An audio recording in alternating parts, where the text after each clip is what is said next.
in the first place, okay? And hybrid is a great concept, but it will come with a caveat here. Now, and I'm not sure why I did not put this into the slide, but let me show you guys something very, very interesting.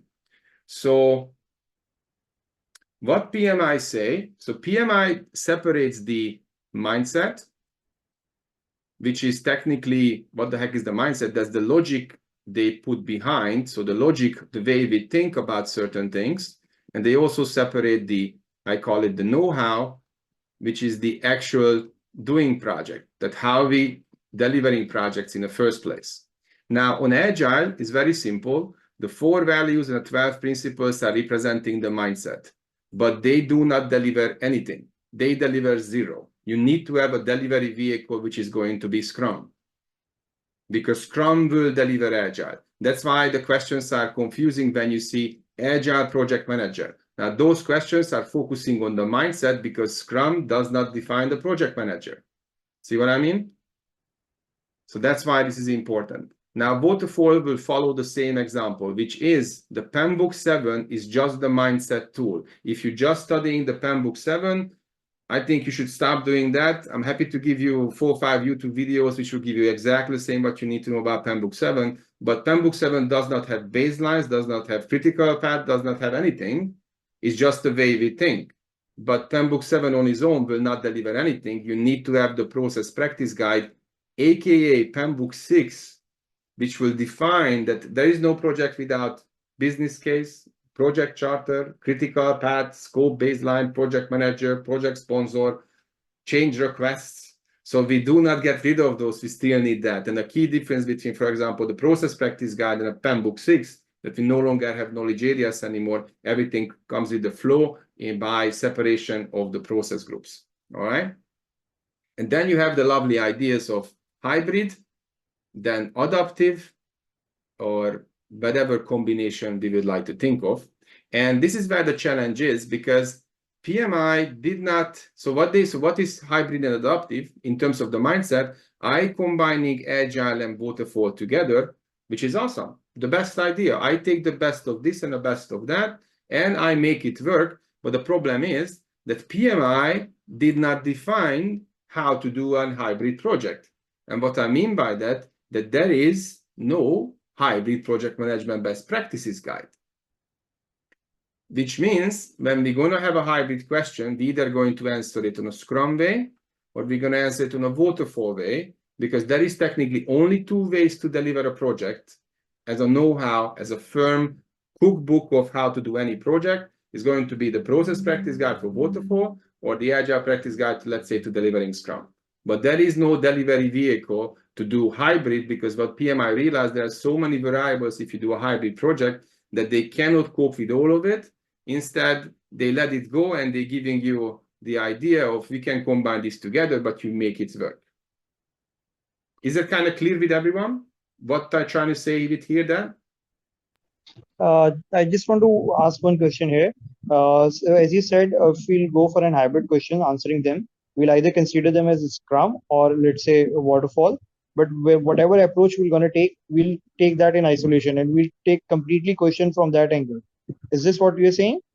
More or less, yes, but I'm going to show you an example with a couple of questions where we will exactly show you what I mean by that. But in terms of the theory, that's what you need to consider, that PMI does not define hybrid on the way they define Waterfall or the way they define Scrum, which is a full-blown cookbook, what to do, and how to get things done.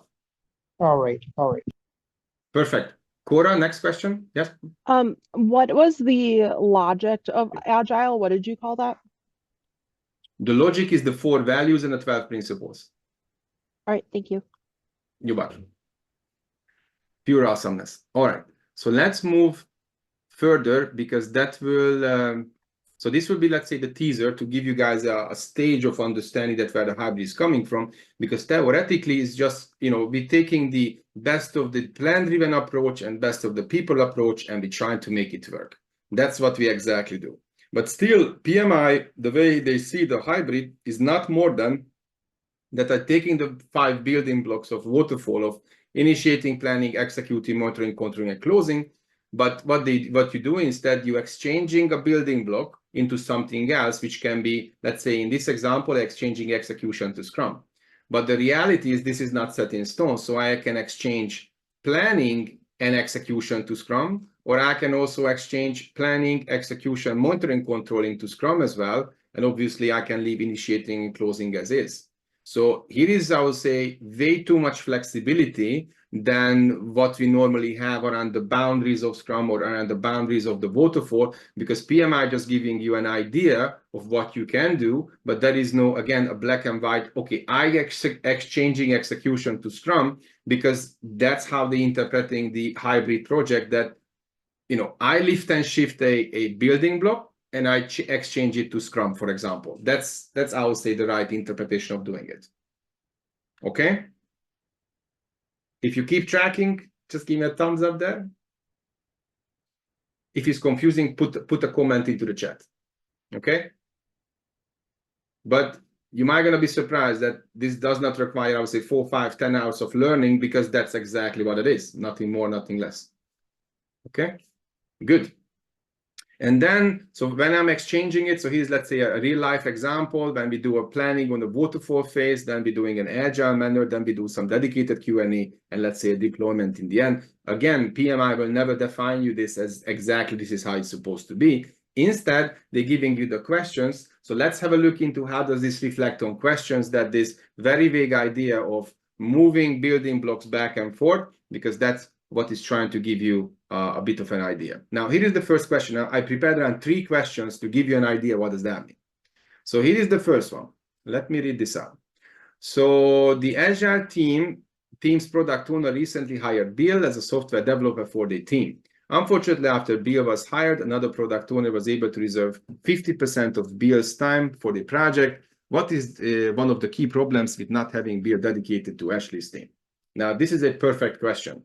Now, this part of it is very much agile, but this part is waterfall. Why? Because it says we're reserving Bill for 50%. But remember, Scrum, small high-performing team, 9 people, plus Scrum Master, plus product owner, and everyone is 100%. No exception, as per the best practices. Now, real life, many things can happen, but the idea of someone is just 50% on a Scrum team is an obsolete idea. So that's why this is very much of a both like a hybrid question. Now, how are you going to approach it? You start looking into the answers. Bill may not have the skills. What a bad idea, since he's already a software developer. What skills this guy don't have? So this is already out. Bill would become generalist. Again, he's an expert because he do software development. So this is also out. Now, Bill may become dissatisfied with having too much work to do. This is okay and theoretically correct, because that is fully true. He will be very much, dissatisfied. But then this says team's productivity will be affected because Bill's task is also switching. Now, I would say this is also correct. And simply this sounds better because now instead of Bill, a single person in focus, now we're having the team in focus. And that makes it to a better answer comparing with C. Okay? Any questions? There's something in the chat. Yeah, let's say yes. Good. Is this question kind of clear with everyone? Maybe you can put a quick yes into the chat.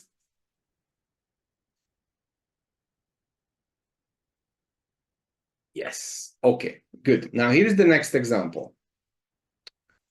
A project manager in an agile software development project finds it hard to leave decision process to the team. The team, as the project is under time pressure, the person makes decisions for and then try to sell them to the team. While this approach indeed accelerates the project, there is a growing dissatisfaction among team members. Which behavior by the project manager would have been more appropriate? Couple of answers: command and control, servant leadership, top-down leadership, use of control accounts. Obviously, servant leadership is the very best of the best. Now, using the same analogy, the first one here, so again, the first sentence is very much agile-like, and if you tell me that's an agile something, I will not disagree with you. But after that, you have this key component, which is a person makes decisions and try to sell them to the team. Now, can you imagine that the product owner will commit on the team's behalf and then the product owner will commit to a sprint, sort of sprint backlog. It will never happen. Whereas this idea that try to sell them to the team, so this should kind of ring a bell to you a little bit, that this is called the team buy-in on waterfall, because what the team buy-in is that, remember that while you do the planning, you don't have the full team.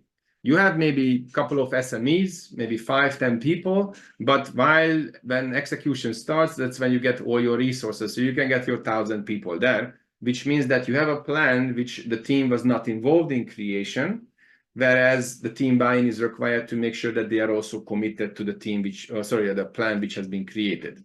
Okay? So that's why this question is the combination of Agile versus waterfall, because think about it this way. This can never happen on Scrum. There will be a team buy-in, there will be a product owner committing on behalf of the team. It can never happen. So that's why this is going to be a hybrid. And if you look into the answers, command and control, waterfall, not a good idea, agile, not a good idea either, because what does this mean? There is one person decision making, which PMI don't like either. Also use of control account, that's a process here. Now, what is very interesting in terms of software servant leadership, agile, that's the default. And there are no other leadership styles, just servant leadership. Whereas on waterfall, can you be a servant leader all the time? No, you can't. So you're going to be just sometimes. Do you know why just sometimes? Anyone knows why you can be just a servant leader sometimes on a waterfall project? Anyone knows?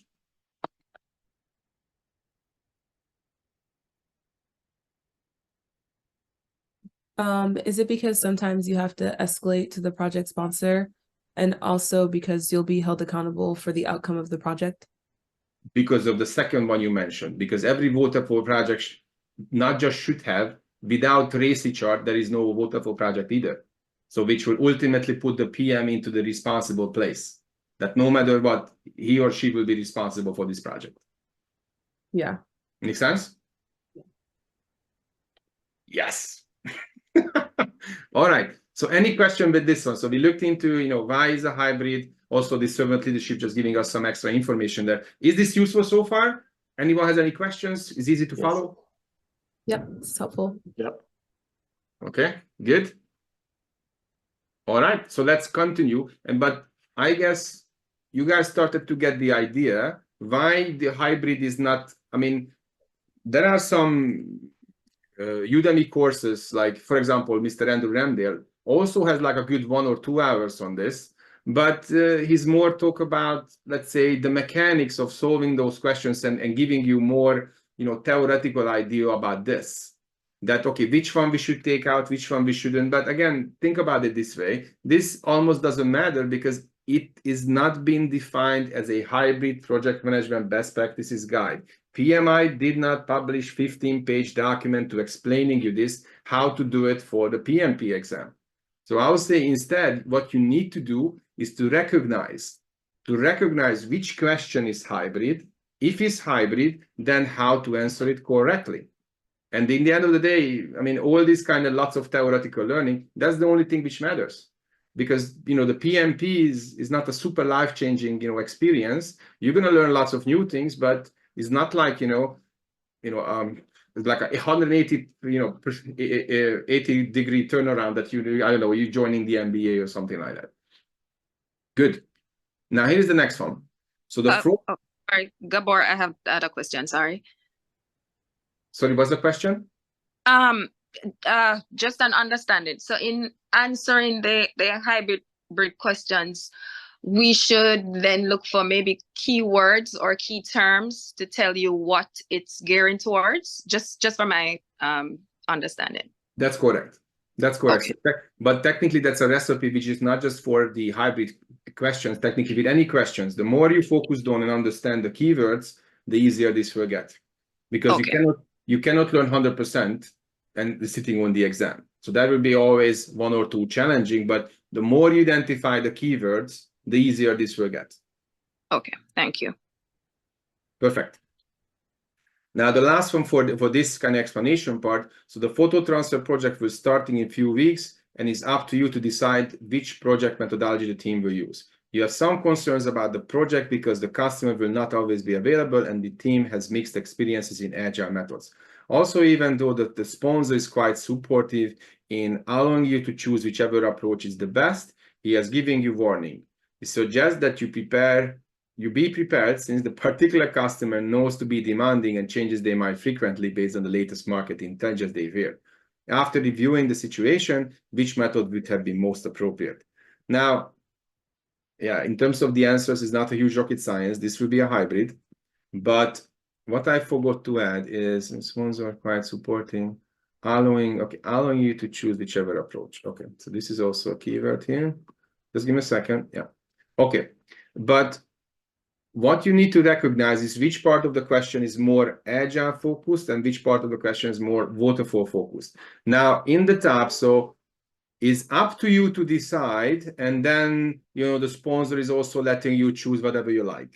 Now that's where, I mean, this should ring a bell. Oh, we should do agile then, at least. And then after that, we might can turn into hybrid. But the PMI's kind of go-to idea is that if you can choose, you should go with agile first, because that's technically the priority. Why? Because of the element of flexibility, change-driven value proposition, value delivery first, then managing baseline second.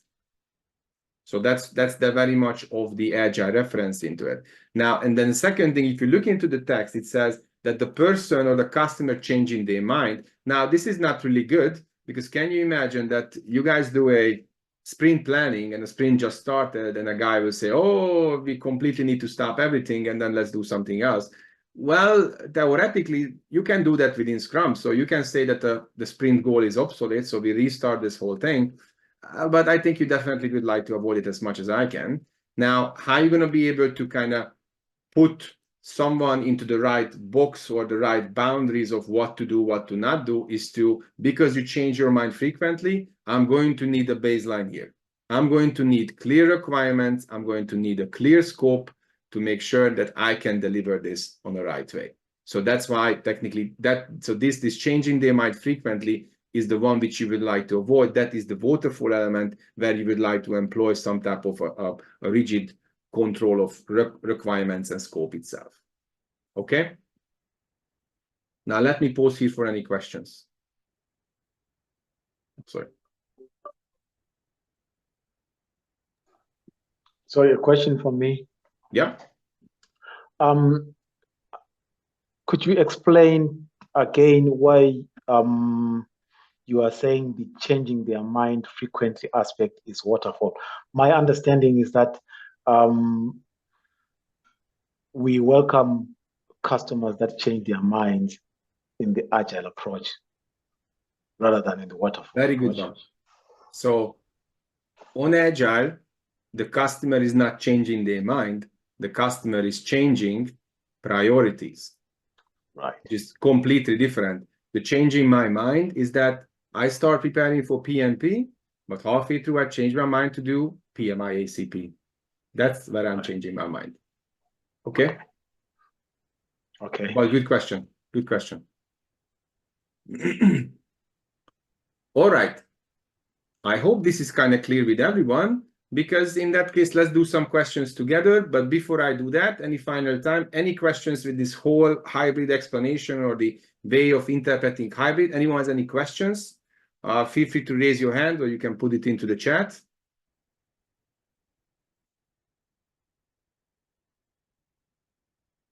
Do you know how many hybrid questions you're going to get on the exam? Do you know the exact number? Because I do know. 40? I guess 10 questions. Very good. So the hybrid is also falling into the category of 90 questions around agile, including Scrum and including hybrid. So there is no explicit number, but on the bucket of 90 questions you're gonna get is falling into that category as well. Okay? Because the exam will be 90 questions waterfall, 90 questions agile, Scrum, and hybrid. Why is that? Not because I'm a magician or I'm a guru. Is on the PMI website. Open the exam content outline. It explicitly says, page number 6, half of the exam waterfall, half of the exam agile hybrid approach. All right? Tyrell, 50%. Okay, 50%. 50%. Okay, good. Okay.